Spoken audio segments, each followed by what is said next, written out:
Before it became the symbol of youth, freedom, and the American dream of the 1980s, this truck was nothing more than an ordinary black pickup sitting quietly at a Toyota dealership lot.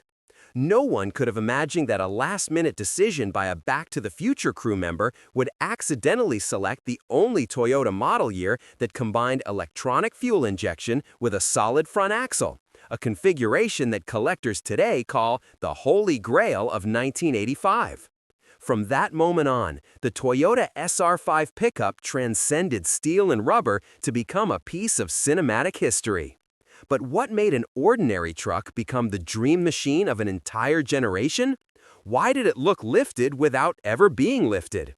Why did its license plates change from film to film as if it were crossing timelines?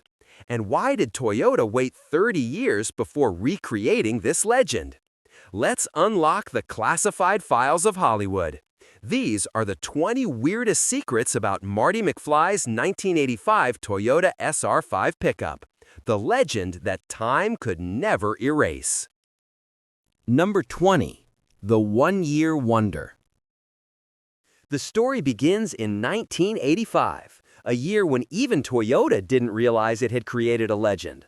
The Toyota SR5 4x4 was marketed as a mild upgrade, yet it carried a one-time-only combination: electronic fuel injection paired with a solid front axle.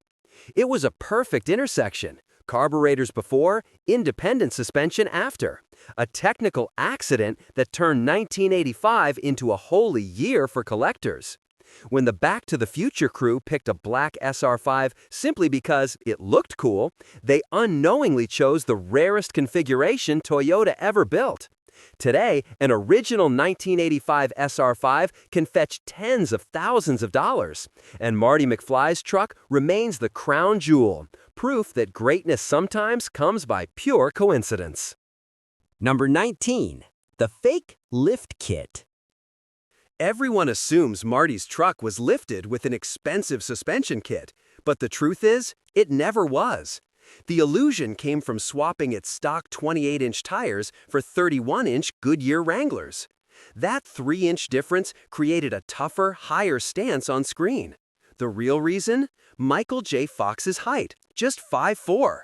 A real lift would have forced him to climb into the cab using a step, which would have looked ridiculous on camera. So the crew faked the height using oversized tires, a genius optical trick. Decades later, off-road shops still get requests for the Back to the Future lift kit.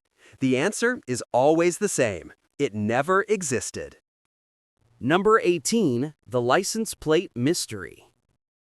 Watch closely across all three films and you'll notice something odd. The truck's license plates never match. Part 1 shows 2EP9116. Part 2 has 2BA-K86U, and promotional stills reveal yet another plate never seen on screen. Fans speculated this was an intentional nod to timeline shifts, a clever Easter egg from Zemeckis. The truth? Far more mundane. The movies were shot years apart, each requiring new mock registrations. Instead of renewing old plates, the prop team just made fresh ones. A tiny oversight that sparked decades of fan theories, proving that sometimes legends are born not from design, but from delightful human error. Number 17. The Vanishing Front Plate.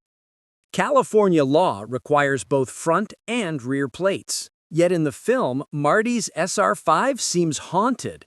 Its front plate appears and disappears from shot to shot.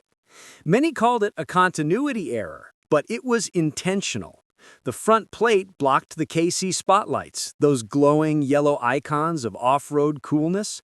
To preserve the aggressive look, cinematographers removed it during close-ups. Unfortunately, in editing, the sequence order blurred. The plate popped in and out like a ghost.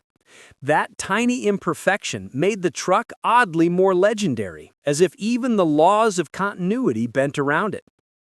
Number 16. The Statler Connection. If you look closely, the truck's license frame reads Statler Toyota.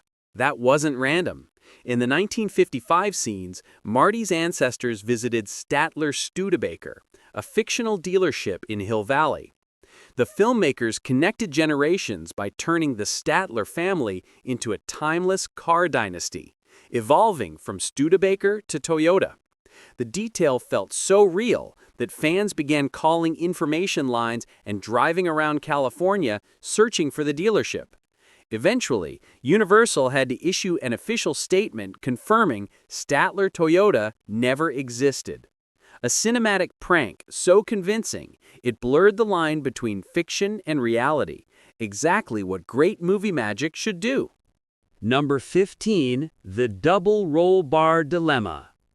If you study the SR5 closely, you'll spot a peculiar inconsistency. Sometimes it sports a single roll bar, other times a double hoop frame stretching over the bed. Fans once thought this meant two different timelines for the truck itself. In truth, it was pure practicality. The film used two separate vehicles, a hero truck for dialogue shots and a stunt truck for action scenes. The stunt version had dual bars for safety during stunts and jumps. When footage was edited together, the bars swapped forms between cuts. What began as a simple continuity flaw has since become part of the truck's mythology, proof that even imperfections can make legends feel more human. Number 14, the paint code secret. The SR5's mirror-like black finish led many to believe it was a custom paint job. But the secret lay in Toyota's factory code 202, a standard black. The prop team stripped every chrome piece, grille, mirrors, bumpers, and resprayed them matte black, crafting a menacing blackout aesthetic. Interestingly, they left the door handles and windshield trim shiny to maintain visual contrast. Decades later, Toyota tried to replicate this look on its tribute Tacoma, but fans immediately noticed the difference. Modern paint was too flawless. The original had texture, grit, and the soul of the 1980s. Number 13, the KC Spotlight debate. The KC Highlights yellow spotlights were the truck's defining feature and the source of a 40-year debate. In some scenes, they're perfectly centered. In others, offset to one side or mounted differently on the roll bar. The reason? Each truck had unique light mounts. The hero truck prioritized looks, while the stunt truck needed real illumination for night shoots. When KC later tried to recreate the McFly light kit, they discovered no original blueprint existed. Eventually, they released 3 variations, letting customers decide which was screen accurate. Hollywood's improvisation had turned into a lifelong mystery for gearheads and collectors alike. Number 12, the manual transmission drama. Most 1985 SR5s came with automatics, yet Marty's truck featured a 5-speed manual. Director Robert Zemeckis wanted viewers to feel the movement. Shifting gears gave the scene energy and realism. The problem? Michael J. Fox had never driven stick before. During early takes, he stalled repeatedly. Zemeckis refused to switch vehicles, insisting the clutch action was essential. After 2 days of crash course lessons, Fox finally nailed it. His shifting still looks slightly awkward on film, he rides the clutch longer than a pro, but that imperfection added authenticity, making Marty's joyride feel wonderfully real. Number 11, the bedliner controversy. As home video technology improved, fans began noticing something strange. In some scenes, the truck bed has a spray-in liner. In others, a plastic drop-in. And sometimes it's just bare metal.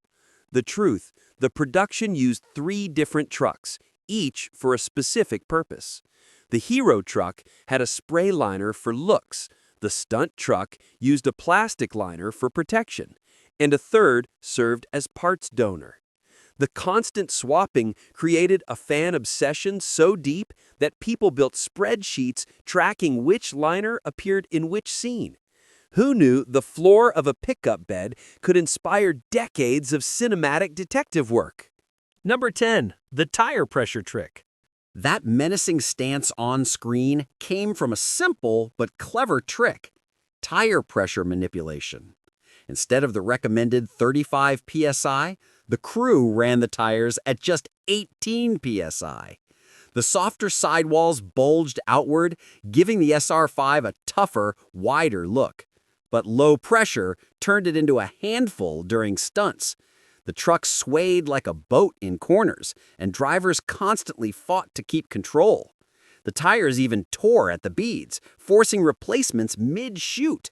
Still, the visuals were worth it. With just a few pounds of air removed, the illusion of raw off-road power was born. Number 9. The missing badges. Look closely and you'll notice Marty's truck bears no Toyota logos at all. None on the grille, tailgate, or even the steering wheel. This wasn't a licensing issue. Toyota had fully approved the use. Director Robert Zemeckis wanted the truck to feel timeless, not branded. By stripping the badges, it became more than a product. It became a symbol. In the film, no one calls it a Toyota SR5. It's simply Marty's truck. Ironically, Toyota gained no marketing credit, but earned something far more valuable: cinematic immortality. When they later released a tribute Tacoma with giant emblems, fans rejected it, saying the original looked more real. Number 8. The Smittybilt Enigma. Collectors trying to rebuild Marty's truck have long faced an impossible task: finding the exact front and rear bumpers from the film. Records credit Smittybilt, yet the company's archives show no matching model. When the catalog was digitized in 2010, the mystery deepened. Nothing fit. Some believe the prop team custom-welded modified bumpers and falsely labeled them. Despite never solving the case, Smittybilt released a screen-accurate reissue in 2015. Hardcore fans instantly spotted the differences. The CEO finally admitted, "We just guessed. The originals never existed." A delicious Hollywood mystery, the most famous truck part that was never real. Number 7. The tint timeline. A subtle detail many miss: the window tint changes across the trilogy. In Part 1, it's nearly clear. In Part 2, heavily tinted. And in Part 3, bright again. This wasn't a mistake, it was intentional. Part 1's daylight scenes needed natural light on the actors' faces. Part 2's night shoots required darker film to hide lighting gear and occasionally stunt drivers. But California law forbids tints that dark. The production was actually ticketed, and the case went to traffic court before being dismissed as a film vehicle exemption. By Part 3, the tint returned to normal, mirroring the series itself, a journey through time, reflected in glass. Number 6. The Prop Master's Accident. There was no marketing meeting, no design brief. The entire legend began because a prop master picked the wrong truck.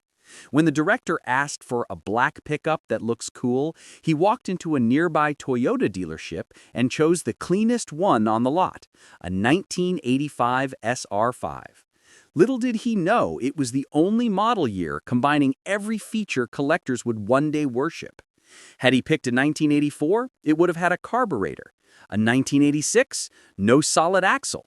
One accidental choice sealed a cinematic destiny. From that lazy California afternoon came the Marty McFly dream truck, born not of planning, but pure serendipity. Number 5. The Fan Obsession Files. Not every legend is preserved by studios. Sometimes it's the fans who keep the fire alive. Across YouTube, hundreds of restorations of Marty's SR5 appear, from perfect replicas to wild supercharged builds. In the original video's comments, fans write heartfelt lines. "Still my dream truck. Bring it back, Toyota. I bought mine because of Back to the Future. This is the most iconic Toyota ever made." Some confess they once owned an '85 SR5 and still regret selling it. That passion turned the truck from a movie prop into cultural heritage, as iconic as the Batmobile or DeLorean. Toyota may never have intended to create a legend, but thanks to its fans, Marty's truck now exists beyond cinema, a living relic of nostalgia and love. Number 4. The hidden third truck. Universal's records confirmed that 3 SR5 trucks were used during production. 2 are well known, the Hero and the Stunt. The third, however, vanished from history. Years later, a handwritten note surfaced in the studio archives. Third truck used for parts and emergency replacements. It turns out this forgotten truck was a donor vehicle, cannibalized for lights, wheels, even door handles. After filming Wrapped, it was dismantled piece by piece and disappeared.